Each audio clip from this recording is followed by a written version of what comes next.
Hey, everybody, we are live and looking forward to what promises to be an informative meeting on the economic impact of the Super Bowl. And it starts at 1 o'clock. I am in the room, as they say, and we're waiting.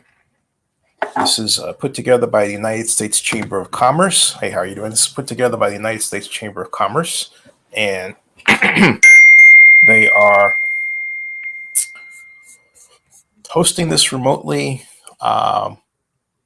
And some of the people involved will be the chief economist, the U.S. Chamber of Commerce, Brandon Plack, who represents National Football League, senior vice president of public policy and government affairs, the modern day Joe Brown, I suppose.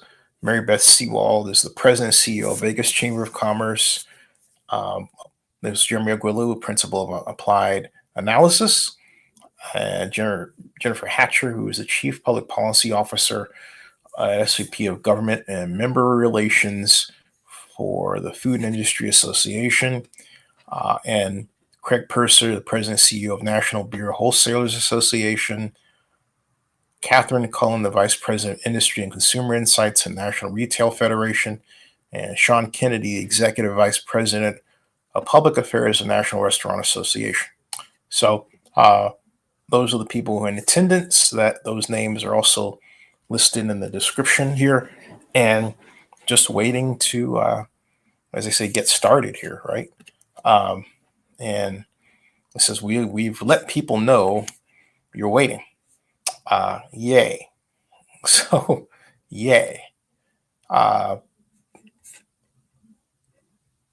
anxious to see in this if any account is taken for advertising, because there's a question I hope to ask. When I headed the effort to bring the 2005 Super Bowl to Oakland, we lost to Jacksonville. There was a statistic put out by one news publication that Super Bowl is worth $25 million in free advertising. And I'm wondering what that cost would look like today, and if they also considered that, because we're in a digital age and impressions matter. How many people are seeing just the words Super Bowl 58 in Roman numerals Las Vegas, right? On a daily basis. It doesn't matter, if it's a gargantuan number, we should know that. If it's a small number, we should know that too. It's not a small number, okay? But all of that adds up to, you say, well, what would that be good for? Well, it's good for marketing for Las Vegas. And it's good for marketing in Las Vegas at a time when Las Vegas wouldn't get this kind of marketing. Oh, here we go. And here we all are. Hi, everyone. Welcome. Thank you for joining. We're going to wait just a few minutes for more folks to join the call. So hang tight just a few minutes. We'll begin shortly.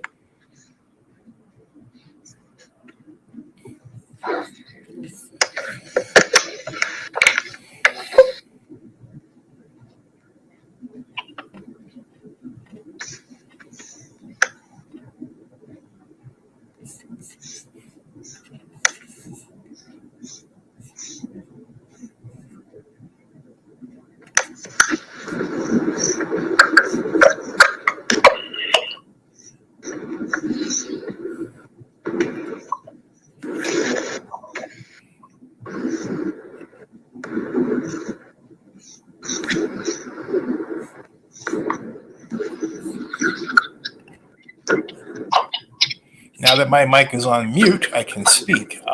We are waiting for, I think she said, a few other people. We've got a good set of people involved here. And I think it should be quite a valuable conversation, folks. So hopefully you're tweeting this out or sharing it or something like that? Hi, everyone. Thank you for joining the call today. Just as a reminder, please mute your microphone if you're not speaking. I'm going to turn it over to Curtis Dubé, the chief economist here at the U.S. Chamber. We'll have some remarks by our participants, and then we'll open it up to questions after that. So, Curtis, over to you. Thank you, Rachel. Good afternoon to everyone joining us. We have some great info to share with you today on the economic impact of the Super Bowl. The Super Bowl could not happen without the efforts of American businesses, both big and small, providing goods, services, and hospitality for viewers at home, fans at the game, and gatherings across the country. Whether it's local vendors selling game day snacks or companies that make the 11.2 million pounds of potato chips that will be consumed, the Super Bowl is a great example of the interconnectedness and vibrancy of the American business ecosystem. On today's call, we have representatives from the National Football League, Vegas Chamber of Commerce, the Las Vegas Super Bowl Host Committee, FMI, the Food Industry Association, National Beer Wholesalers Association, National Restaurant Association, and the National Retail Federation. They will introduce themselves to you in a moment and share with you how their organizations and member companies are driving economic growth, creating jobs, and bringing the Super Bowl to life this week in Las Vegas, and for millions of fans across the country. Then we'll turn to your questions. At the U.S. Chamber of Commerce, we represent companies of all sizes and from every sector of the economy. So we took this opportunity to calculate the amount of increased spending the Super Bowl will bring to all 386 U.S. metro areas spread across the country. Las Vegas obviously sees the biggest boost. We estimate the 150,000 extra visitors coming to town for the game to spend at minimum an additional $215 billion while in town for the game. But even places like Anchorage, Alaska, and Davenport, Iowa will see millions of dollars in increased spending this week. The numbers for all the metro areas are on our website, along with more statistics and Super Bowl facts, many of them provided by the other organizations on this call. The Chamber is excited that this is also the kickstart of a new campaign called Brought to You by American Business that will highlight the businesses that bring important cultural events like the Super Bowl to life throughout the year. With that, I'll turn it over to Brendan Plack, Senior Vice President for Public Policy and Government Affairs for the National Football League. Brendan, the floor is yours. Hey, thanks, Curtis, and thanks for the Chamber for hosting today's event, for your members for joining us. Before we get into the impact of Super Bowl LVIII, I wanted to provide a little bit of context on the size of the Super Bowl by looking back to our experience in Super Bowl LVII in Phoenix, Arizona. The Super Bowl is the largest TV event of the year. In total, about 200 million Americans tuned in to watch Super Bowl LVII in Arizona. In other words, about 60% of Americans tuned in to watch last year's game. But as we all know, people aren't just turning on their televisions to watch the game. They're throwing Super Bowl watch parties and hosting their family and friends to watch the game. They're buying extra food and firing up the grill and loading up their coolers. Millions are heading to local sports bars and restaurants, and thousands are traveling to watch the game at the host city or other destinations across the country. Increase in fans interacting through social media. Last year's Super Bowl experienced 5.4 billion social media video views. Millions of fans are engaging on online activity, which is driving additional economic activity around the game. A couple more points about last year's game. Last year, over 200,000 passengers traveled through Sky Harbor Airport in Phoenix the Monday after Super Bowl, creating the single busiest day in the airport's history. Additionally, hotels in Phoenix took over $91 million in revenue from a 90% occupancy rate. So this event has a broad economic impact in the host city and beyond. It measures in the hundreds of millions of increased GDP to the local economy, and it benefits businesses and communities across the country. Curtis, as you just said, the Super Bowl would not be possible without the businesses and the employees who support it. Before turning it over to Mary Beth and Jeremy to talk about Super Bowl LVIII, I wanted to just mention briefly, the NFL is again deploying the NFL Connect program, the NFL Business Connect program. This establishes a goal that 51% of Super Bowl vendors are veteran, women, or minority owned. The response this year in Vegas and around the Vegas area has been great. Over 200 businesses have engaged, and we're really proud of the results that program is producing. So thanks again, Curtis, for the call today. We look forward to a great game and a great economic impact next week. Thanks, Brendan. And by the way, I'm sure you all know this, but we have all this data collected in an easy to see piece on our website, and we'll make sure that you all get it. Thanks again, Brendan. And over to you, Mary Beth Seawald from the Vegas Chamber of Commerce.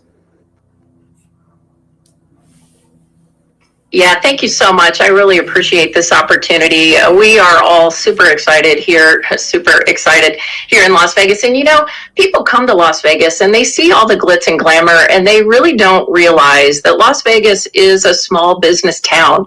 You know, small business owners are the fabric of our community here, just like they are all over the rest of the country. And they make up just about 95% of our members here at the Vegas Chamber.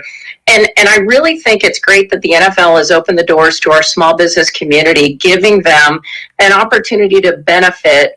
And you know, that's going to lead to even more economic impact throughout our entire community. And Jeremy's going to talk about that. So truly, you know, on behalf of all of our small businesses here in Las Vegas and across the state, really, I want to thank the NFL for all they've done to make sure that all businesses really do have a chance to benefit. So, and because moving forward, you know, this will be the model in Las Vegas for, you know, that the other mega events are going to emulate moving forward. And we have examples of and stories of small businesses that are benefiting, ranging from video producers to landscapers, to security companies and florists. You know, one of the landscapers was telling me, a member just the other day, was saying that so many, they're getting an unprecedented number of calls from people who are wanting to renovate their backyards because people are having barbecues in their backyards for the Super Bowl. So it's stories like that I can tell endlessly about the small businesses who are benefiting in ways that you may not imagine. They're very unique. Really interesting. Next, we're going to hear from Jeremy Aguero from a principal at Applied Analysis. Jeremy is on the Super Bowl host committee for the city of Las Vegas.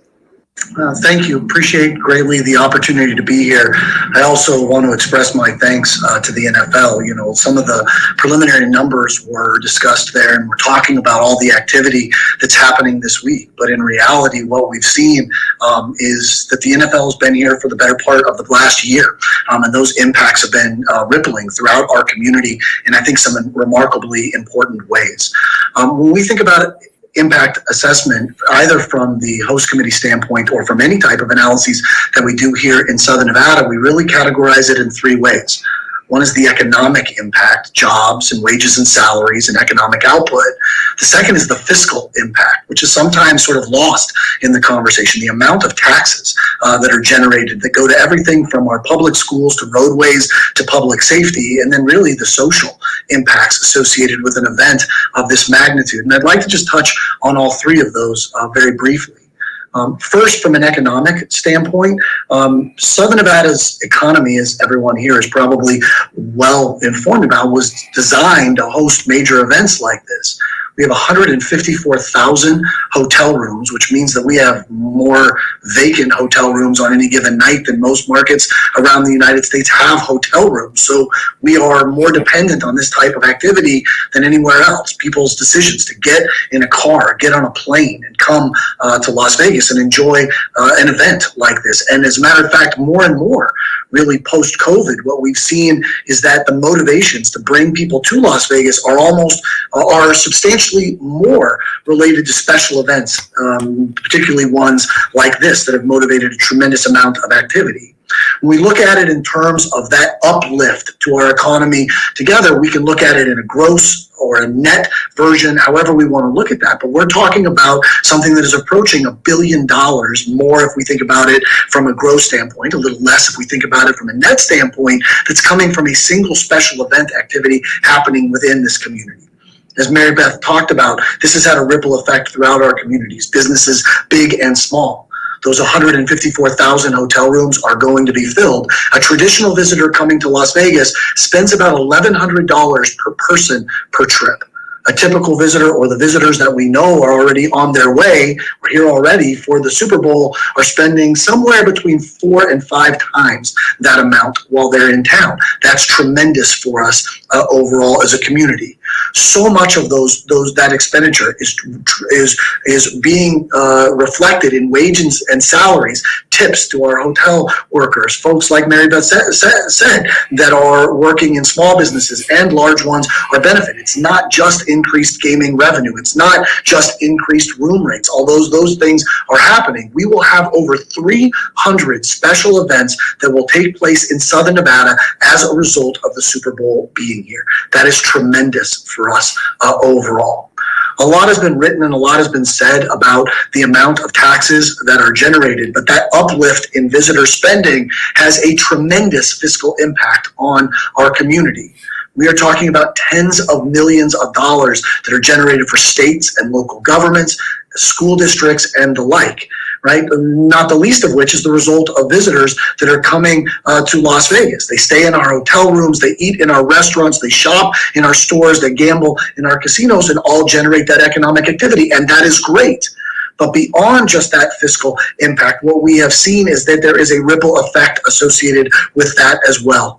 Visitors are coming here, they're spending money relatively broadly from an economic impact, and so the lift that we're seeing in employment is also seeing a reduction in the demand for services that we would otherwise have as a result of increased demand for public services. And this is a conversation perhaps for another day, but the implications that we have seen on our community already from the Super Bowl's presence has been tremendous. And I should say more broadly, the NFL's presence.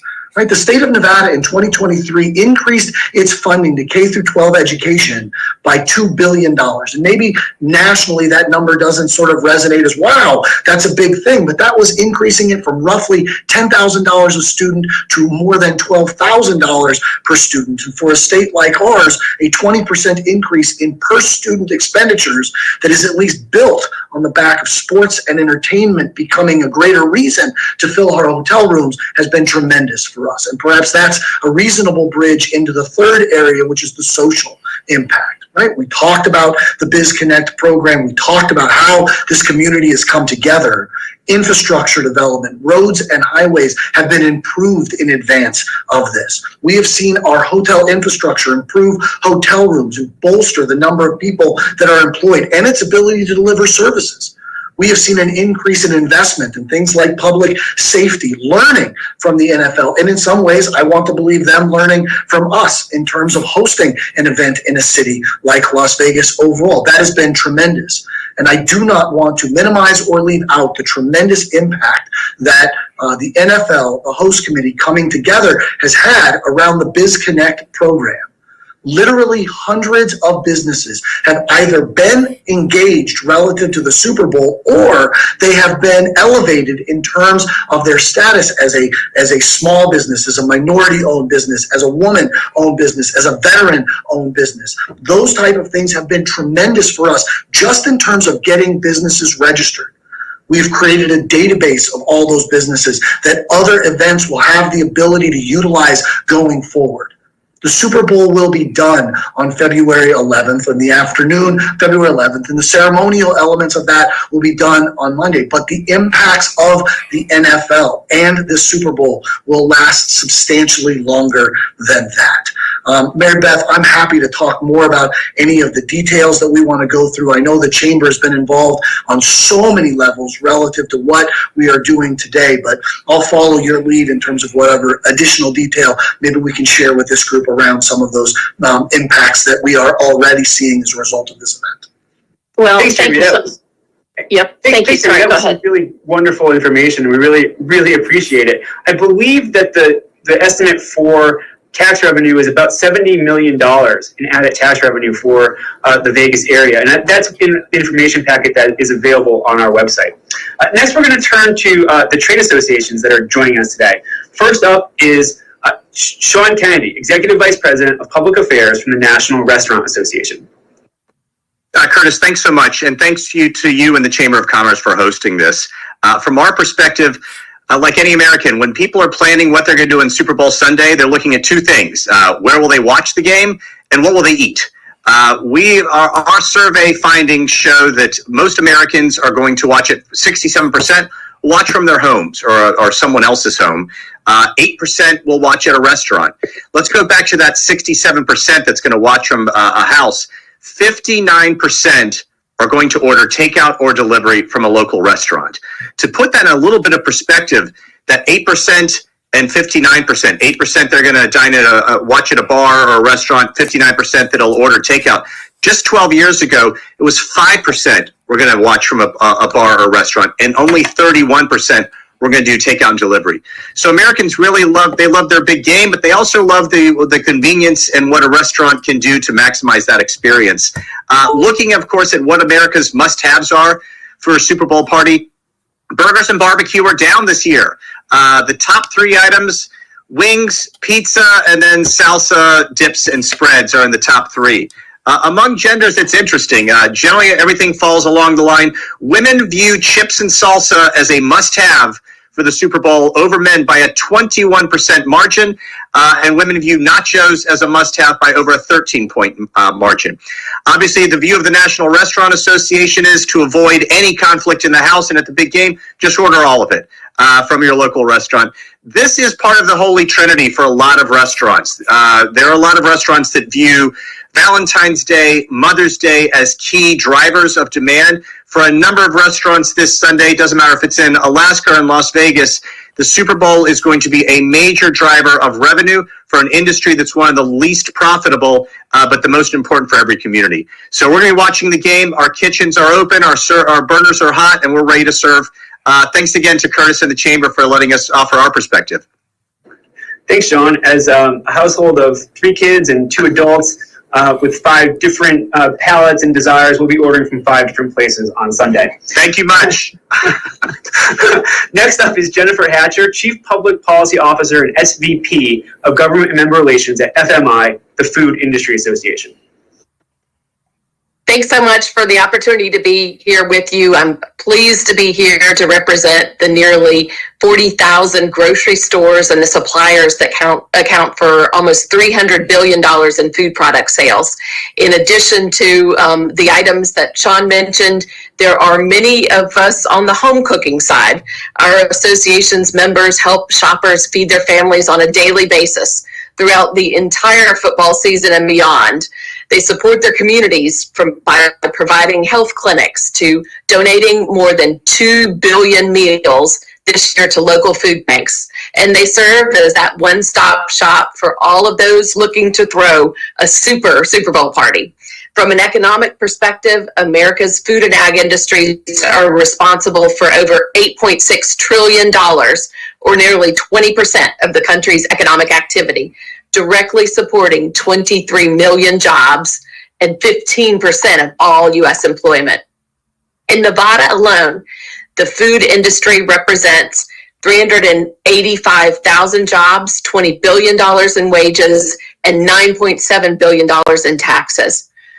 Whether you plan to cook your meal from scratch or take a more hybrid approach, grocers are here to help by streamlining cooking on game day and offering things like value-added produce or pre-cut or washed fruits and vegetables or bagged salads.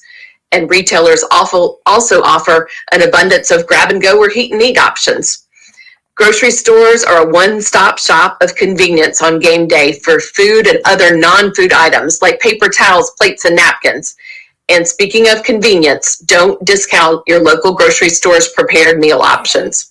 If you're in a pinch, many of our stores allow you to order in advance through their mobile app, website, or pick up in-store or curbside. Shoppers report an increase in this type of purchases compared to just a year ago, an increase of 4.3%. If you're looking for deals, don't forget to sign up for your grocer's loyalty program and sales and coupons on their app. Economists from the U.S. Department of Agriculture predict that our Super Bowl party food menus will be relatively affordable compared to recent years as food inflation eases.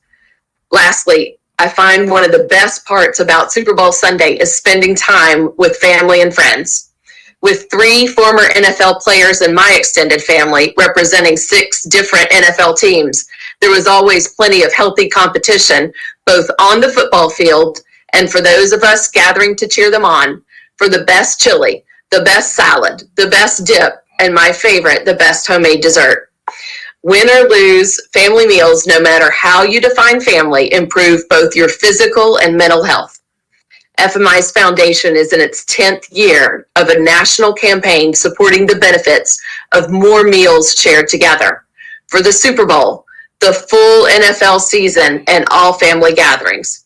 So as you're enjoying the spectacular Super Bowl weekend with your families, know that these special celebrations are not just fun, but also can have a lasting positive impact on your health. So on behalf of FMI and our members, we hope you have a fantastic Super Bowl weekend in the presence of great company and, of course, delicious food. May the best recipe win. Thank you, Jennifer. 3 former NFL players in your family. 1 is a lot. 3 is incredible. Don't forget at the grocery store, the blown up balloons. One of my favorite things I have from past Super Bowls is to blow up a balloon for the Patriots when they played the Seahawks. They won that year. I still have that, and I always run over to the grocery store to get the silliest balloon for my wife on Valentine's Day.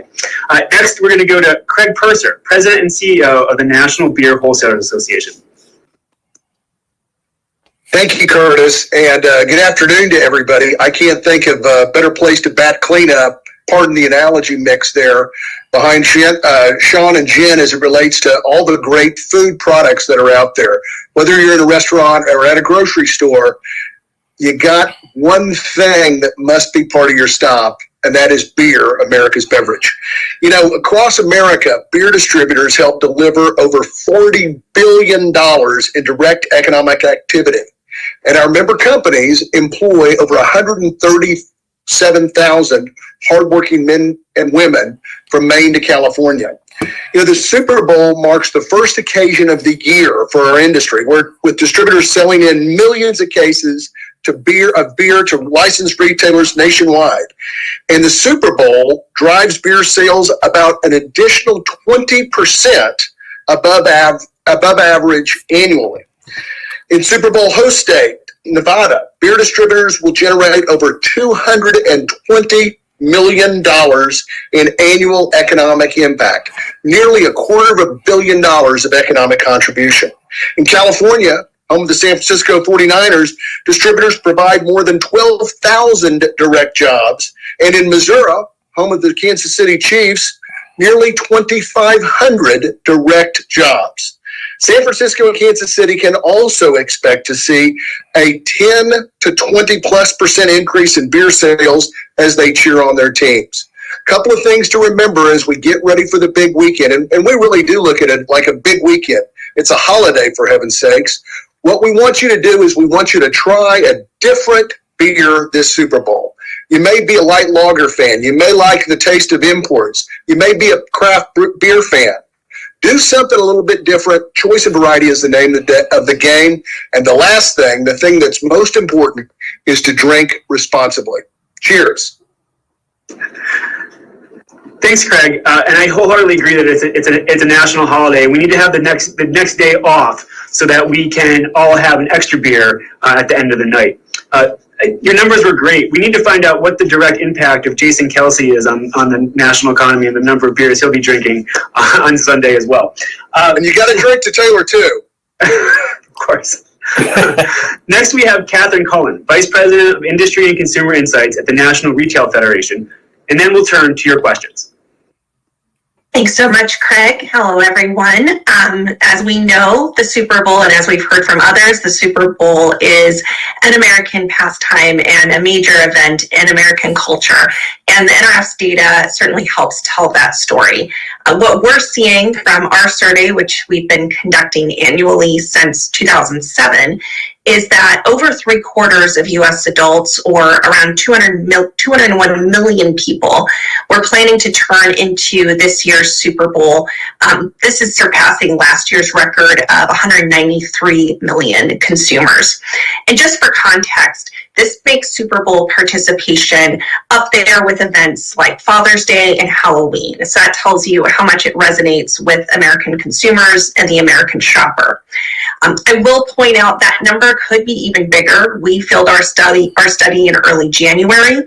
Of course, many people at that point don't know who's going to be in the Super Bowl unless you are have a crystal ball. So that number could be even higher as people tune in knowing their own team is going to play or hoping for a sighting of Taylor Swift. On average, we know that consumers plan to spend about $86 on the Super Bowl.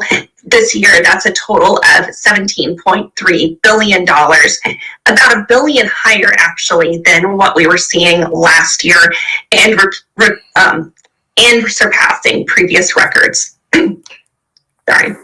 We're also expecting men will outspend women, perhaps on beer, by about $30 on average.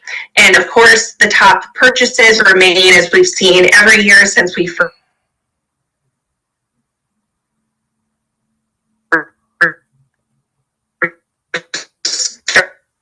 started tracking apparel and televisions. Thank you so much to the Chamber for allowing us to share these insights and featuring them on your site. We also have additional data on nrf.com where you can dig a little bit more into the survey. Thank you, Catherine. For those of you who know, the NRF did a great job. It's a survey with all sorts of data on the Super Bowl. It's on their website. We're sharing some of that information as well. It's a treasure trove of data on the Super Bowl and everything that's associated with it. So that wraps up the portion with our partners today. We're gonna turn to questions now. Please use the raise hand feature to indicate that you would like to ask a question, or you can type your question into the chat. Rachel will call on you, and please state your name and media outlet and who your question is for. Thank you. Thanks, Curtis. So first we're going to go to Zach with the Washington Examiner. Zach, if you want to ask your question. Yeah, thanks for doing this. This might be a better one for Brendan, but I'm just kind of curious if you could speak to the impact that legal sports betting, kind of the growth of that has had on the Super Bowl, and kind of maybe the ripple effects that go with that. Yeah, Zach, happy to do that. And, Jeremy should certainly welcome his take on this too. But certainly does have an impact, right, in terms of who is tuning in to view the game. I think we expect, records on the legalized sports betting front. The leagues worked really hard over the past years to establish, good ground rules around legalized sports betting to make sure it's done right, to make sure it's being brought over from the illegal market, which was very prevalent prior to the 2018 Supreme Court ruling.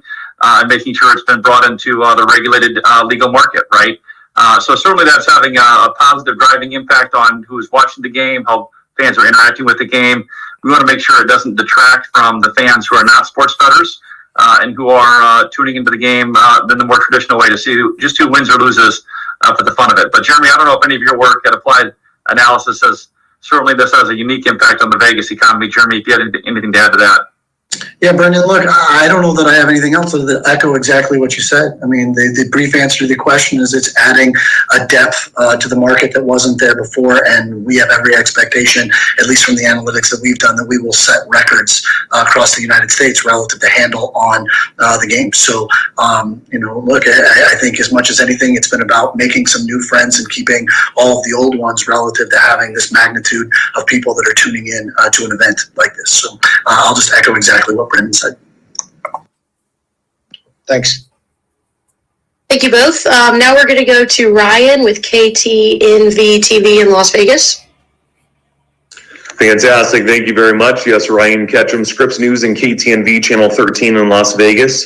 This is probably a question for Curtis or Brendan. Now, we've been hearing about these record high numbers, these record high projections for this Super Bowl. Compared to past Super Bowls, how great of an economic impact will we have? And if it's a greater impact, by how much? Brendan, I'll defer to you first. Well, Ryan, we're going to see, right? Expectations are really high. This is a great market. Las Vegas is quickly becoming the sports capital of the world, as Commissioner Goodell will say. We expect a really strong number coming out of this game. We'll know in a few weeks what the tail of the tape says, but we're expecting a really, really successful weekend into Vegas. We expect that economic impact to have a tail in the community for days and weeks to come. And we're expecting a historically very high economic impact for the Super Bowl. Jeremy, anything you had to add in terms of initial numbers you're seeing on the ground over the past few days? Look, no, other than, the way that the economic impact is measured can be slightly different from location to location. So we always have to be respectful of that. But even the preliminary analyses that were done going all the way back to 2020 would put it at or near the highest. And the only thing that I have to add to that is that at least what we're seeing right now is that they are beating the expectations that were driving the economic impacts that we saw earlier. Room rates are higher than were programmed, and the number of ancillary events are higher than we were programmed. And Ryan, the other piece that you might at least want to consider is that, there's been some inflation impacts. Things are just a little bit more expensive than they were back in 2020. And so that has actually driven some of those numbers up as well. So the combination of all those things, I just am going to, again, agree with Brendan that the expectation is that it's going to be substantial and will beat expectations. Thank you. Next, we're going to go with Zinni, and then after that, we're going to go with Scott. So, Zinni? Yeah, thank you very much. Between 1999 and 2000, I headed the effort to bring, can you hear me? Can everybody hear me? Zinni, sorry, we're having trouble hearing you. Okay, hold on a second. That's interesting. How do let's see, I've got the mic. I'll mute it and unmute it. Okay. Is that better? Can you hear me now? Still having a little trouble. If you want, you can type it into the chat and we can get you that way. Okay, I'll do that. Okay, cool. Okay, thank you. So we'll go ahead to Scott and then we'll come back to your typed up question. Great. Can you hear me? Yes. Okay.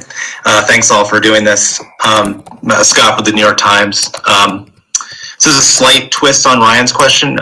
My impression is that Super Bowl week is always a big leap for Las Vegas, even when the game isn't in Las Vegas, in terms of generating revenue from tourists who visit casinos, restaurants, hotels, all that. I was curious how much of an economic difference does it make that the game is actually in Las Vegas this year? For example, Curtis, I believe you mentioned an additional $70 million in tax revenue for Southern Nevada. How much additional tax revenue does Las Vegas typically generate during a Super Bowl week, even when the game isn't here?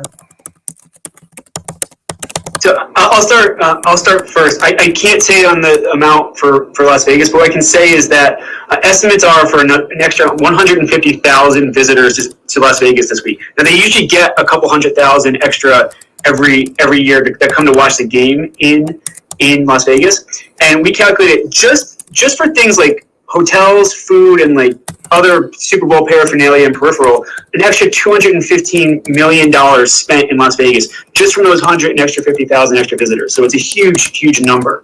And Mary Beth might have more information on the tax revenue. Yeah, I think actually Jeremy probably does, but I will say that from a small business standpoint, Frequency Pictures, for example, is just one business, and they are going to generate more than $500,000 this year. But in terms of taxes, I'll turn it over to Jeremy, who has that information. Sure, I'm happy to. Look, on a typical Las Vegas weekend for the Super Bowl, we have 320,000 people in town. We sell out every Super Bowl weekend. There is a displacement effect, Scott, so I think that's what you're asking, where some folks are going to be shifted out of that time period and they're going to be replaced by other folks, I think as was mentioned earlier, that are going to come in and they'll have a bit of a different spending profile associated with that. Generally speaking, the gross economic impact, and we only count incremental visitation, as was talked about before. But if we think about it in gross, in terms of the total amount of spending activity, it's about $1.1 billion. If we think about it in terms of the net after we have the displacement effect, it's something closer to about $800 million in impact, and that is incremental lift on the economy as a whole. Now, granted, that's going to include direct impacts, the people that come here and spend, indirect impacts in terms of all the suppliers that Mary Beth and others have talked about, as well as induced impacts that happen in our grocery stores and in our movie theaters and doctors' offices from the ripple effect of that. From a tax perspective, we place it roughly in the same area that was mentioned before. Those numbers will probably be about double what they would have been otherwise because of the uplift associated with the specific areas of taxation that will be higher. We're looking for higher numbers in gaming. We're looking higher numbers in retail sales and use tax. We're also looking for higher numbers in live entertainment tax as well. We'll have those as they come out, but I think you can look at it for about double what it would be if this weekend was just a traditional weekend in Las Vegas. Great. Thank you. All right, so we'll go to the chat for a question from Zinni Abraham with Zinni 62 Media. So his question is, from 1999 to 2000, I headed the effort to bring the 2005 Super Bowl to Oakland. During that time, a stat was released that the Super Bowl was worth $25 million in free advertising to the host city. That stat must be higher today. What is it? And if not known, should that be a measurement? Curtis, I'm not sure if that's for you or Brendan. I'd have to defer to Brendan or maybe even Mary Beth or Jeremy. Yeah, Jeremy. Yeah, go ahead, Jeremy. Yeah, look, Zenny, it's nice to see you again. And the brief answer to your question is that you're right. It is a tremendous number. We've seen it around major fights that we've had. We've seen it around Formula One. We've seen it around just NFL games that have increased the awareness of Las Vegas. The LVCVA will be tracking all of that as part of what we're measuring here.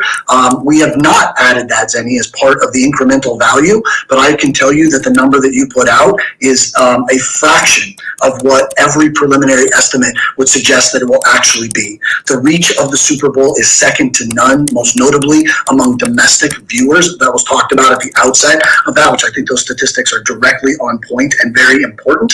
But the value of that exposure, both through traditional media and I think we ought to mention social media in today's world, is unbelievably high. And for a market like Las Vegas, that someone mentioned the tail-off effects associated with the economic impact, we believe that those at least have the potential to be as great or greater than just the impacts of the Super Bowl itself from the media exposure, people getting greater exposure to Las Vegas as a result of that. The only other piece that I should mention is that the reach of the Super Bowl is also international. And if we look at the economic growth or recovery of Southern Nevada in particular, we have seen that some of that international travel, both domestically overall, but certainly in Las Vegas, has been a little bit sluggish to recover at the same level. We actually believe that the Super Bowl will provide additional incentives, motivation, perhaps a better way of saying that, for even international visitors to come back to Las Vegas or to visit Las Vegas for the very first time. So the question, I think, is very on point, and we think the impacts are going to be substantial. Thank you. Yeah, and if I could jump in, Zenny, that is an excellent question. And I happen to sit on the board of the Las Vegas Convention and Visitors Authority on the marketing committee. And we do extensive marketing, as you know, for the destination. And I also have a background in broadcast media as well. And I would tell you that we could not, even in Las Vegas, we could not afford to pay for the value of the media exposure that we will get, like Jeremy said, not only on a national level, but on a global level and through social media. So it is exponentially increased with an event like the Super Bowl. Thank you. All right, next we're going to go to Allie with Inc. Hi, Allie with Inc. here. Thank you all for taking some time today. My question is for Craig. I want to ask about the growth of the non-alcoholic beer category and what sort of impact that's happening on big drinking occasions like the Super Bowl. Are you seeing an increase in sales from customers that might have otherwise stuck to water? Now, one of the most exciting stories about innovation in the beverage industry is the growth of non-alcoholic beer. There was a feature over the weekend in the Wall Street Journal about one particular brand, Athletic Brewing, that is just an American success story. I mean, it is a wonderful kind of thing that to be celebrated, that so many people can enjoy beer without the alcohol. And when I closed with my comment about the whole notion of responsibility, it's providing all kinds of different stylistic and taste, refreshment, enjoyment options for people that don't want the effect or the experience with alcohol. We don't have numbers on it. I think we will after this game because it's been such a big phenomenon. A lot of the major manufacturers are putting out non-alcohol products. It's wonderful because I will tell you this, it is much better than it used to be. Delicious is a lifelong beer drinker. some folks experience things like dry January, or in my case, maybe a damp January. But I enjoyed some products that I hadn't before, and it's certainly something that we're leaning into and celebrating. And Allie and Craig, we've found that in the grocery environment too. If you bring folks to the category, you can really expand their horizons and getting them to try a variety of different products and really enjoying them.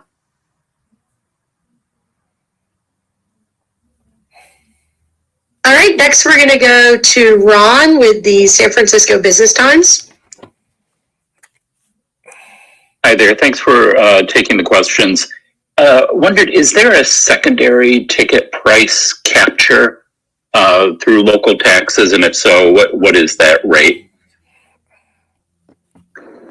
I'm going to guess that Brendan or Jeremy or Mary Beth have the best answer to that. I'll take a stab at it first, and then anybody can respond back. There, generally speaking, is not a secondary impact. The live entertainment tax that is imposed in the state of Nevada is imposed on the initial sale of the ticket, and then when it's sold on the secondary market, the live entertainment tax is not reimposed in the state of Nevada. So that tax is collected, but it's not. There's no pyramiding effect associated with it. All right, and next we'll go with Sarah at Financial Times. Hi, can you hear me okay? Yes. Hi, thanks so much for taking the question. Mine is for members of the Las Vegas community. There's been some discussion on this call just about trying to get more sports and entertainment acts. I was wondering if you could clarify a little bit more about the extent to which there may be a concerted effort to bring large sporting events to Vegas. Obviously, there was the successful launch of F1 last fall. The Super Bowl is a large tentpole event. I'm just wondering if you have any thoughts about the forward trend in bringing sporting events to Vegas and what the mix of those events may impact on the local economy going forward. Mary Beth, you want me to try to handle that one, or is that better for you? Yeah, no, you go ahead and I can follow up.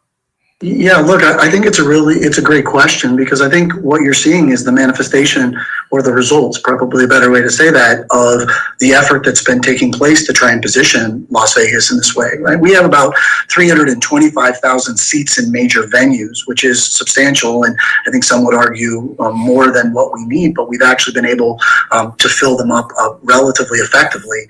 Just since November, we've hosted Formula One, and then the NBA Summer Tournament, and the National Finals Rodeo, in-season tournament, and then the National Finals Rodeo, CES, New Year's Eve. We'll roll into the Super Bowl, right, which is obviously the crown jewel, and all of this, and then roll directly into March Madness.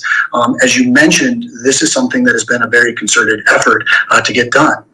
There are also other major soccer events, the collegiate sports, including collegiate championship sports, both in basketball and football, are either on the docket or ones that we are actively seeking to pursue. I think Southern Nevada generally believes that with 150,000 hotel rooms, with an airport the size and with the convenience of Harry Reid Airport and sort of our proximity, this is kind of what we're designed to do. And what we've actually found is that when these events take place in Southern Nevada, they outperform how they perform when they're in other markets. And that doesn't mean that they can't be wildly successful in other markets, but things like the Pac-12 championship, which also happened in December, set records relative to volume and value associated with that. And we're hopeful that the same thing happens with the Super Bowl. If it's good for the NFL, it's good for Southern Nevada. And we believe in that very much going forward. So I think what you're going to see is a concerted effort to continue to position and improve Las Vegas' ability to deliver on the fan experience as well as this experience with the teams to drive that forward. And Mary Beth mentioned that she sits on the Las Vegas Convention and Visitors Authority. I don't want to diminish or not spend some time talking about how effective that organization has been relative to positioning our community along these lines. The ability to bring together the resort industry, the ability to coordinate and work with the public sector, stakeholders across the board has been remarkably effective. Yes, they have a tremendous budget to advertise Las Vegas, but they are much, much more than that. And they are the leading edge of the spear in terms of our efforts to be not only the entertainment capital of the world, but the sports and entertainment capital. Yeah, thank you, Jeremy. I would just add to that, not the least of which is Major League Baseball, which is on the horizon. At our event at the Vegas Chamber, Preview Las Vegas, I just had the opportunity to sit down with John Fisher to talk about the A's eventual move to Las Vegas. And then also, Jeremy, you mentioned the LVCVA. We do have another department, so to speak, at the LVCVA that's Las Vegas Events. And that department, that organization absolutely goes above and beyond to attract, to curate and coordinate a multitude of other events that really lend to Las Vegas fulfilling that mission now as the sports entertainment capital of the world.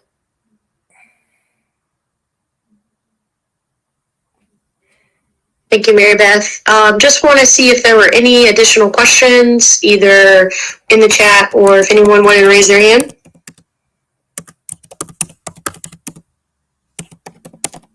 Seeing none, I will turn it back over to you, Curtis. Thanks, Rachel.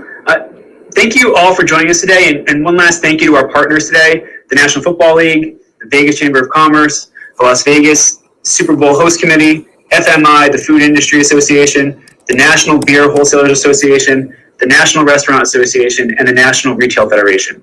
They provided us a tremendous amount of data that you can find on our website, and we appreciate their partnership with this. Look at the U.S. Chamber's press release highlighting all of these economic impacts, and you can find more information on uschamber.com. Thank you.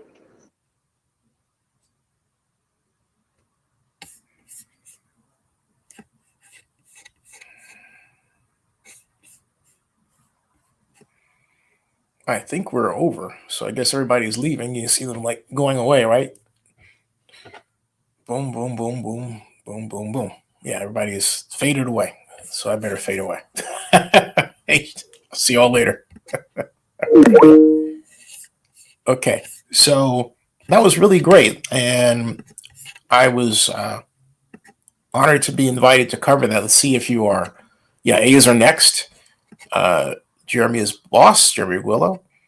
He is brilliant. He is a brilliant guy. You know, he does a great service to Las Vegas Valley. He was economist with his firm Applied Analysis, but became the key staff member for the Las Vegas Stadium Authority. His primary job really was reading long texts associated with contracts that were presented before the Las Vegas Stadium Authority Board for approval that were associated with the Raiders deal. And so, hey, he took that high profile that it gave him, grew his business, and became a go-to regional economist for Las Vegas, a regional economist that is biased for the economy's growth. And I mean, let's face it, you have a number of people that are biased against it, it would seem, particularly when the subject is sports, for reasons that I still don't get. Because sports is a major economic development generator. The problem is that many facilities are not designed properly to, well, generate revenue from many thousands of people coming to it to watch an event. You know, a lot of them, like take the Coliseum. There was nothing in the Coliseum outside to do. Still isn't. Nothing to do. No place to go and eat that is around the stadium. You have to tailgate to eat. Fine. But for those people who want a peaceful, arranged sit-down experience, nothing.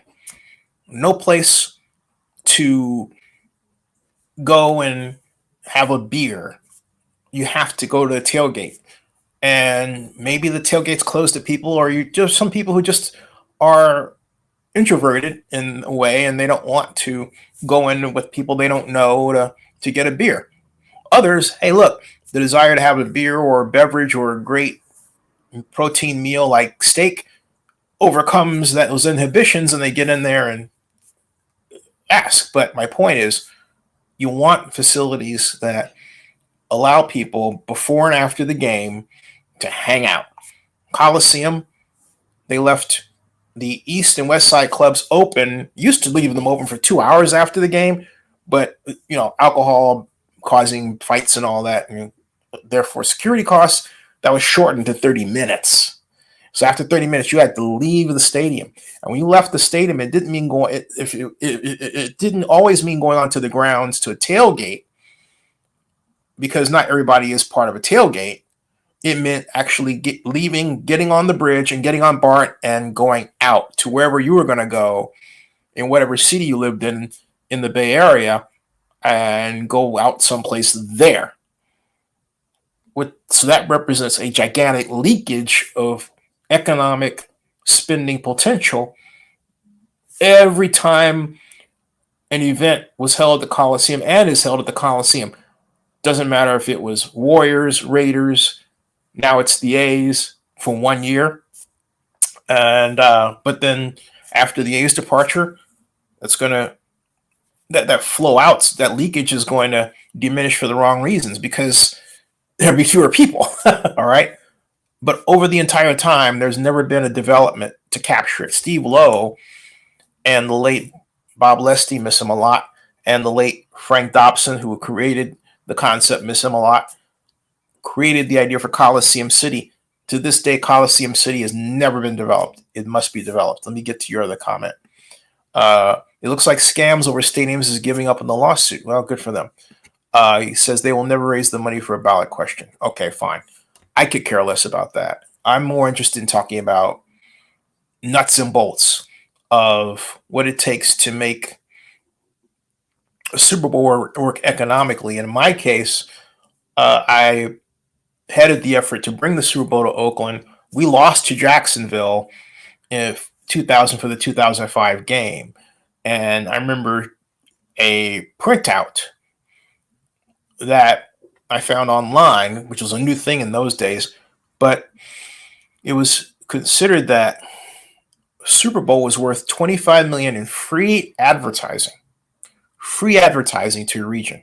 Today, that's got to be closer to $100 million. When you consider the number of types of media there is, the advertising costs that is normally associated with spending, and hey, let's face it, inflation too, right?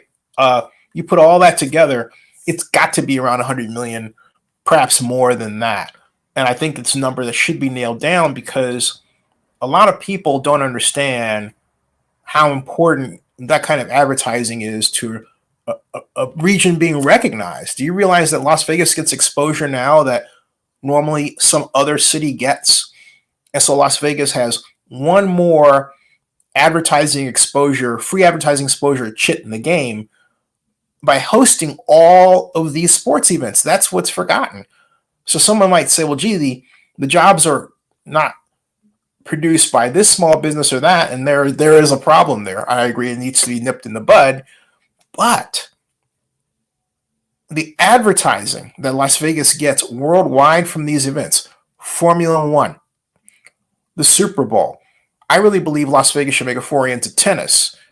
Just wait until they get basketball, and then baseball.